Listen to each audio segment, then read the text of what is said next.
Would you stay silent if you overheard your fiancée was trying to humiliate you live in front of her coworkers? She planned a public stunt to make a joke of me in front of everyone. So I let her walk right into it and shut it down. My name's Jason, I'm 30, and I used to think I was a pretty normal guy. Steady job, decent apartment, possibly boring but reliable. I've never imagined I'd be the center of a public proposal stunt. So let's dive into the story.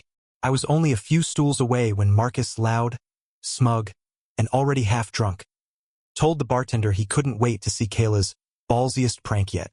He started explaining how she was planning to flip the gender script, beat me to the proposal, live stream the whole thing to her office Slack chat, and collect money off a bet about whether I'd be pathetic enough to say yes.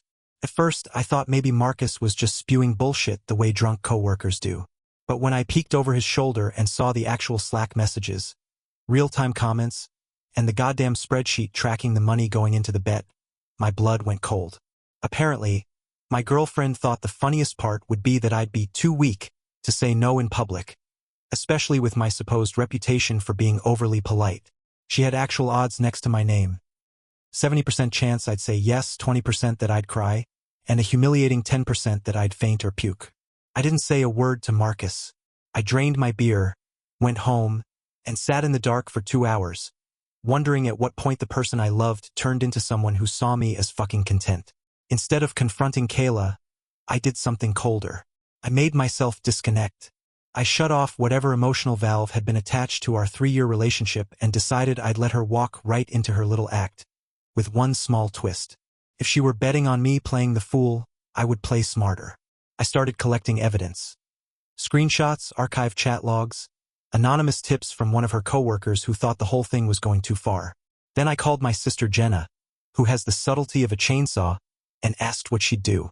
She cackled into the phone and said, "You torpedo her ass politely. Let her eat her own shit."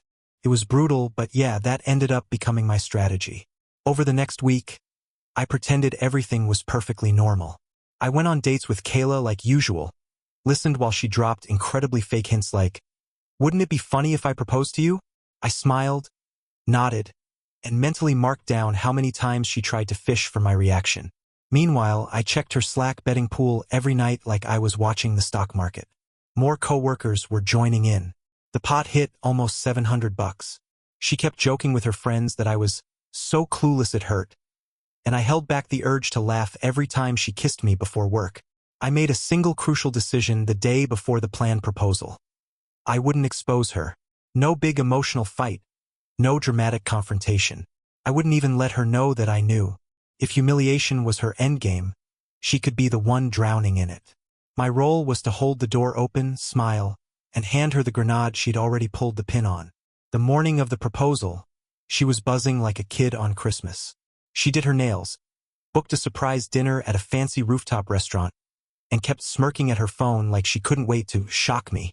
I spent that afternoon drafting a polite email to her company's HR department, calmly requesting clarification on how betting pools involving employees' private lives were handled. I didn't hit send yet, but the email sat there, locked and loaded. As I got ready, I looked at myself in the mirror and said out loud, "You asked for this, Jason. Don't flinch." Because honestly, part of me still wanted to believe she wouldn't go through with it. That maybe she'd crack and confess. That maybe this whole nightmare would resolve with a shitty apology and a conversation. But Kayla wasn't wired that way anymore.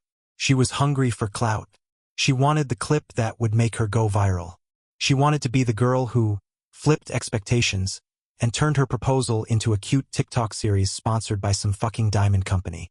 So I slipped on my nicest watch, kissed her on the cheek when she picked me up, and let her march me straight to the scene of my humiliation like I hadn't already memorized every cruel little message she'd sent. By the time we stepped into that restaurant, table reserved, ring box hidden, best friend hiding a camera 3 tables away, my heart wasn't even pounding anymore. I was ice, and as she took a dramatic breath, she started talking loudly about destiny and soulmates. I thought to myself, you're about to witness what happens when your ego overestimates your intelligence. I didn't plan revenge.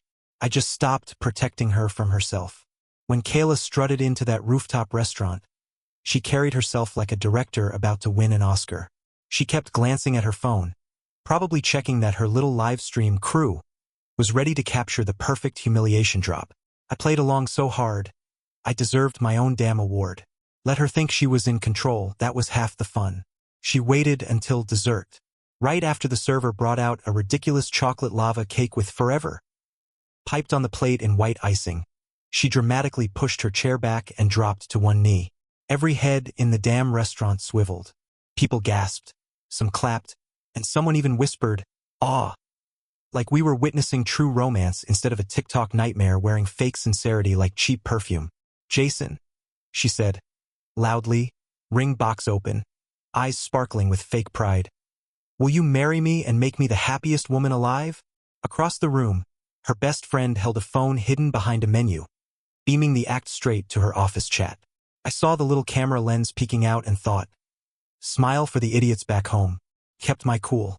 I looked down at her, blinked once, and calmly said, "No, but thank you for asking."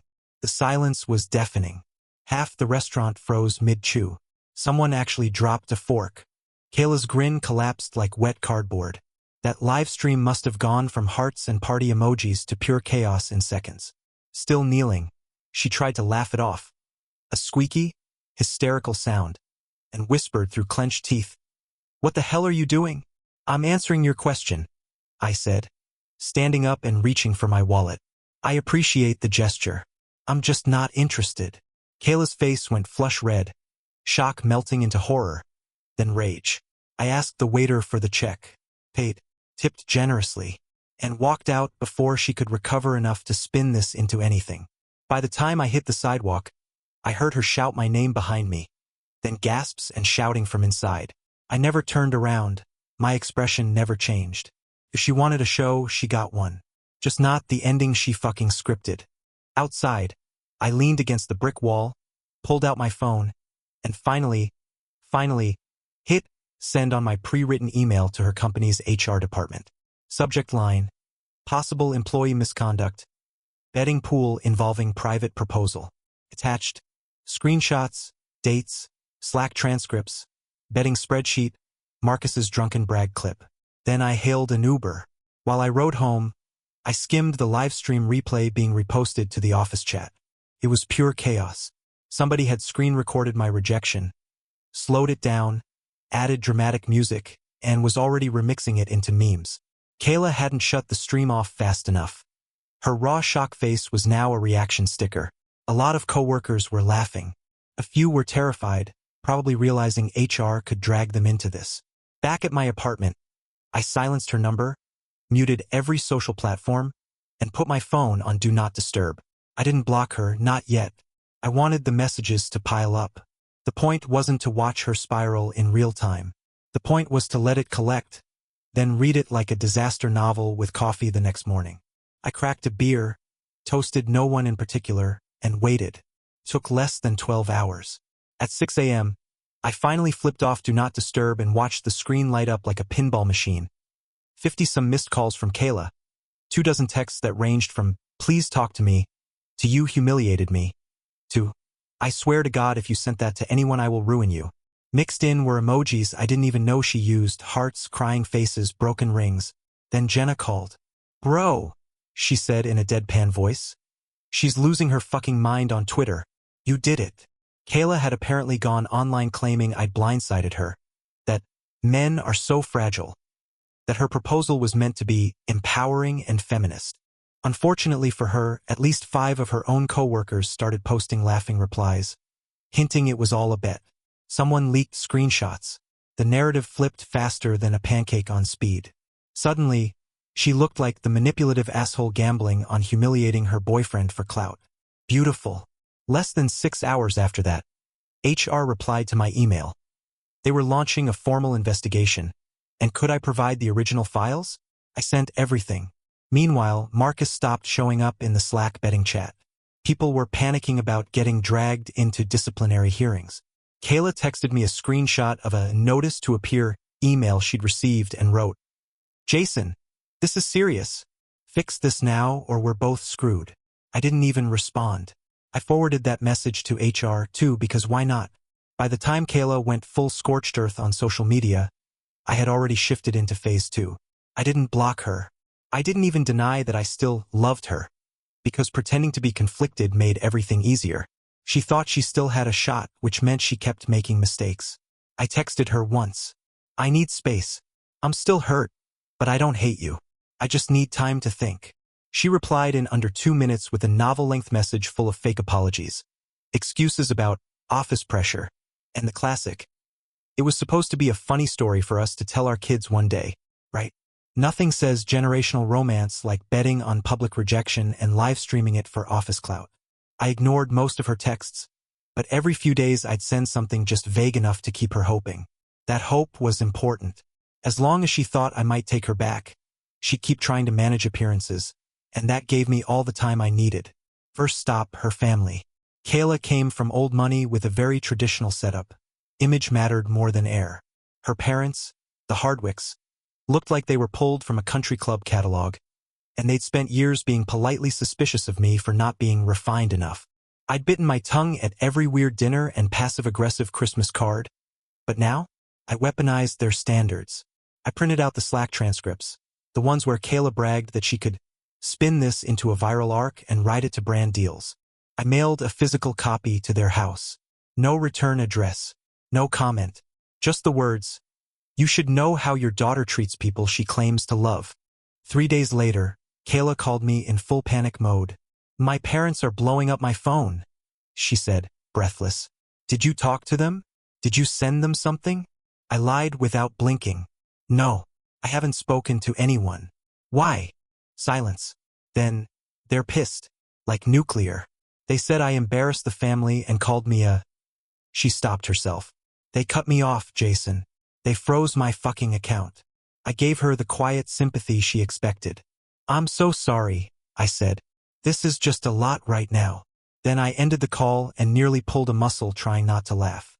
Meanwhile, HR had responded with formal-sounding language. Pending investigation, the employee in question will be temporarily relieved of client-facing duties.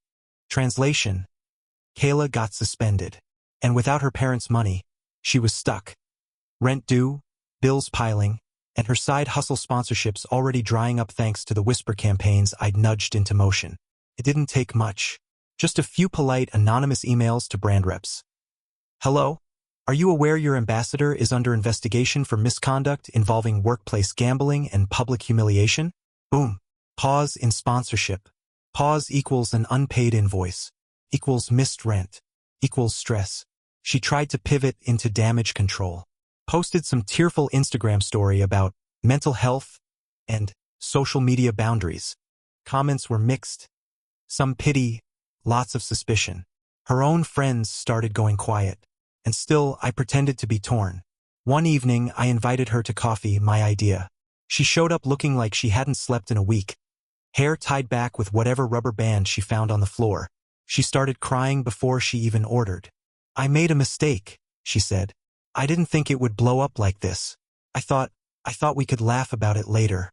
Like a quirky story. I never wanted it to get out of control." I nodded slowly. "It's just hard, Kayla. Hard to know what was real and what was just content." That one hit. Her face crumpled, and she reached for my hand across the table. I let her touch me.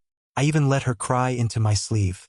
Then I left, told her I'd think about it, and walked directly to my sister's apartment, where we popped a bottle of cheap champagne and watched her follower count drop in real time. A few hours later, Jenna looked up from her phone and grinned. "Dude, her mom just deleted every photo of her from Facebook." Perfect. My work was far from done, but the social scaffolding Kayla had always relied on was finally starting to collapse. At this point, Kayla was in full panic management mode, but she had no idea her entire foundation was already crumbling under her. She thought if she cried hard enough, apologized loud enough, and posted enough blurry black and white selfies with captions like, "Taking time to heal," people would forgive her. She didn't realize she wasn't being canceled. She was being replaced. The work investigation hit her hard. She wasn't fired, not yet, but they pulled her off every campaign and client-facing account. One of her supervisors apparently asked if she understood the optics of live streaming a private proposal without consent while profiting from a workplace betting pool. According to a friend still inside the company Slack, Kayla broke down sobbing and blamed office culture. Cute. Meanwhile, her influencer hustle was circling the drain. Without parental money, she couldn't afford the facials, photo shoots, or fake lifestyle that held her brand together. She went from filtered luxury flat lays to low-res phone selfies in her messy bedroom, begging for collab opportunities. Her follower count dipped by the hour. Sponsors ghosted her. At least one brand quietly blacklisted her name. I kept it all quiet. I didn't brag. I didn't post screenshots. I just nudged, sent tips here, forwarded receipts there. One night, I created a burner account and responded to a Reddit thread she was mentioned in. Worked with her once. Super entitled and used a coworker's relationship for content. Wouldn't trust her. Took off. The comments snowballed. One even dug up her old college project, where she plagiarized an entire section of her senior thesis. I didn't do that one, but I wasn't gonna stop it either. Kayla messaged me again in the middle of all this. Please just talk to me. I know you're angry, but I need you. I answered, are you okay financially? I heard you lost the brand deals. She replied, you did this. You're trying to ruin me. I said, no, Kayla, you ruined yourself. I'm just making sure you can't edit the footage. 2 nights later, she showed up outside my apartment, drunk and mascara-streaked, pounding on the door. I didn't answer. She screamed my name like we were in some budget rom-com meltdown scene. I let her yell. Then I pulled out my phone and filmed her. I didn't post it, I just wanted a copy. For insurance. Jenna came over the next morning. She's circling the drain, she said flatly, flipping through Kayla's sad attempts at saving face. This girl just posted a throwback engagement ring pic with the caption should have seen the signs. Is she blaming you for not saying yes to her own trap? I think she genuinely forgot it was her idea, I said, which makes this even better. By now, people had stopped pretending to be neutral.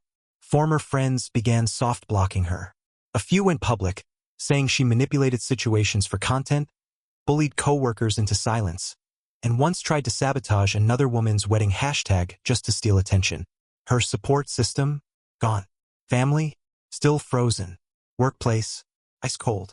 But the cherry on top, the thing that finally shattered whatever mask she was clinging to, was when someone, definitely not me wink, sent a summary dossier to her old high school's alumni board, flagging her conduct as publicly humiliating, ethically concerning, and incompatible with representing the school in any capacity. That mattered to the Hardwicks. Appearances always did. That board rescinded her nomination for a Young Alum Spotlight feature the same day. I didn't have to say a word. Every person she had ever treated like a stepping stone now saw her slip. And none of them reached out to catch her. She was losing everything, but more importantly, she knew exactly why. By now, Kayla had been effectively gutted. No sponsors, no job, no backup savings, and most importantly, no narrative to twist in her favor. She couldn't even play the victim properly anymore. Every time she posted something vague like, you think you know someone? Someone from her past would reply with, girl, we do. She was spiraling. Quietly at first, fewer selfies, more weird text blocks about healing. Then one night she cracked. Full-blown meltdown livestream. No makeup, hair messy, blotchy skin. Not the curated vulnerability she used to peddle, the real kind. Ugly and raw. She went live on Instagram and sobbed for 20 straight minutes before finally saying my name. I just wanted to do something fun and bold and yeah, I made a mistake. Okay? Jason didn't deserve that. I know that now. But he's punishing me, and everyone's judging me, and he knows this wasn't meant to be cruel. It got out of hand. Jason, if you're watching this, please just tell people it was all a joke. Please just say something. I watched it with Jenna. We had popcorn. She paused it halfway through and said, this is like watching a real-time reputation autopsy. I didn't respond to the video. I didn't even text her. But I did do something better. I went on my personal social media, the one I hadn't touched since this whole circus started, and posted one line, just enough to stoke the fire. Being a good sport doesn't mean letting someone make a joke out of you. That was it. Nothing more. No names, no tags. But everyone knew. Comment sections erupted. Some people praised me for being classy. Others begged for more tea. One girl wrote, Kayla should have proposed to a PR agent, not her boyfriend. Meanwhile, I sent the final receipts to her workplace's HR. including a clip of her own live stream meltdown, time-stamped with references to the original betting pool and her justification for it. That sealed it. The next day, she was formally terminated. Not for being mean, but for violating workplace ethics, employee gambling rules, and harassment policies. The company issued a short, cold statement. This matter has been reviewed and resolved following internal policy. We do not tolerate the use of private relationships as professional entertainment without informed consent. Brutal, precise, surgical. Her feed turned into reposted mental health awareness content, as if she could rebrand herself through pity. One of her old brand partners clapped back in a comment and said, "You humiliated your partner on a live stream for fun. That's not self-growth. That's just PR." The last message Kayla ever sent me came 3 weeks later. One sentence. "Did you ever love me?" I didn't answer, because honestly, at one point I really had. I'd imagined a life with her, a real one. But when someone sees you not as a person, but as a bet they can win, there's nothing left worth loving. I didn't ruin Kayla. I didn't post revenge porn, expose her in court, or hack her accounts. All I did was stop protecting her from herself. She lit the fire. I just stepped back and let her burn through her own bullshit. In the end, she wanted a viral moment. She got one. Just not the kind you can monetize.